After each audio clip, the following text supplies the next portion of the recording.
Shalom, pagi bersama tundukkan kepala, pejamkan mata sejenak. Bapa, pagi yang cerah kami adakan mesbah keluarga, mesbah pribadi, kami boleh naikkan pujian kepada Bapa di surga. Dan kami juga rindu untuk dengarkan renungan firman-Mu. Roh Kudus mengurapi hamba-Mu, mengurapi kami, sucikan hati dan pikiran kami, dan sehingga firman-Mu boleh menuntun dalam hidup kami, dan kami juga boleh naikkan doa syafaat kepada Bapa. Terima kasih Bapa, dalam nama Tuhan. Amin. Shalom, pagi.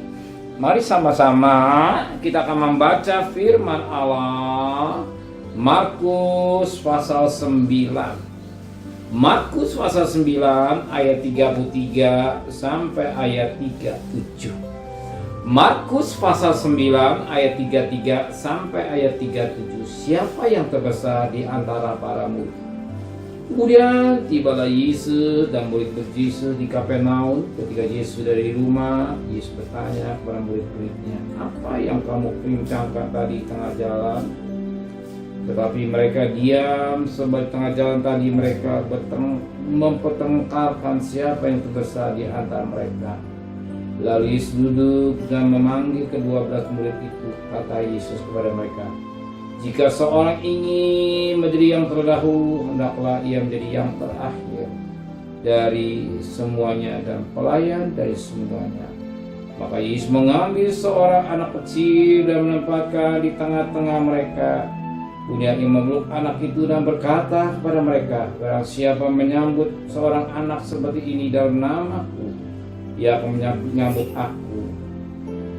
Dan barang siapa menyambut aku, bukan aku yang disambutnya, tetapi dia yang mengutus." Mutiara yang indah pagi-pagi ini. Sering banyak orang bertengkar soal ekonomi, rumah tangga, tetapi yang dipertengkarkannya hari ini firman Allah mengingatkan siapa yang terbesar di antara murid-murid Yesus. Kalau dunia yang terbesar itulah mereka yang kedudukan yang tinggi, bukan yang rendah itulah dikatakan yang rendah. Tapi di dalam pelayanan dan dunia rohani justru yang rendah itu yang ditinggikan. Kenapa? Sebab kita berkata pada ayat 35. Lalu Yesus duduk dari memanggil ke-12 murid itu. Kata Yesus kepada, "Jika seorang ingin menjadi yang terdahulu, hendaklah ia menjadi yang terakhir, dan seolah ia menjadi dan semuanya akan terakhir dari semuanya, dan pelayan dari semua." Dan kita pelayan dari semuanya.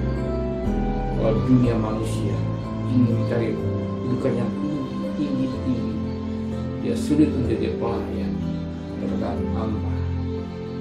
Maka manusia berusaha mencari hormat, menjadi kedudukan supaya dihormati, dihargai. Tapi dalam dunia rohani justru Tuhan mau itulah dari pelayan, jadi hamba. Kenapa? Sebab Yesus berikan teladan dari kita. Sebagaimana Filipi pasal 2 ayat 5 dan selanjutnya. Dia Allah yang mulia dan agung, rela menjadi hamba yang paling hina. Demikian juga kita belajar sikap yang rendah hati, mau ditegur oleh firman Tuhan, jadi tetap dalam kerendahan hati, jadi hamba, melayan, bukan bos, tapi melayani. Dan rumah tangga kita mau merendah, suami mau merendah, istri mau merendah, anak mau merendah, rumah tangga itu akan bahagia.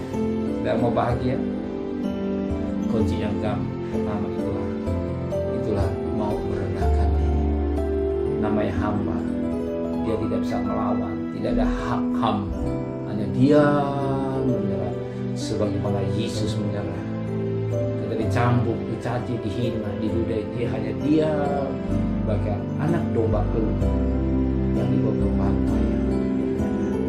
Belajar menyerah, sikap yang tidak baik suami kita atau istri kita, nanti lihat Tuhan yang akan bekerja dan Tuhan akan memberkati kita semua. Amin. Sudah percaya? Mari tundukkan kepala. Pejamkan mata sejenak. Bapak Surgawi, pagi ini kami berterima kasih kepada Engkau. Kau sudah berkati firman-Mu, dan firman bertanam dalam hati kami, dan kembalikan besok pagi dan tubuh yang sehat dengan tidak kurang satu apapun juga. Berkati Bapak Presiden, Wakil Presiden, para Menteri, para Gubernur, para Bupati, pada wali kota, pada camat, pada lurah, pada RW, pada RT, pada PDS, pada Polri. Berikan mereka takut kepada Tuhan. Segala kekasih, terimalah berkat nikmat dari Allah Bapa, cinta kasih sayang dari Tuhan Yesus Kristus, dan berkat Roh Kudus menyertai saudara mulai hari ini sampai Maranatha Tuhan sekalian. Yang cinta Dia katakan amin. Tuhan memberkati.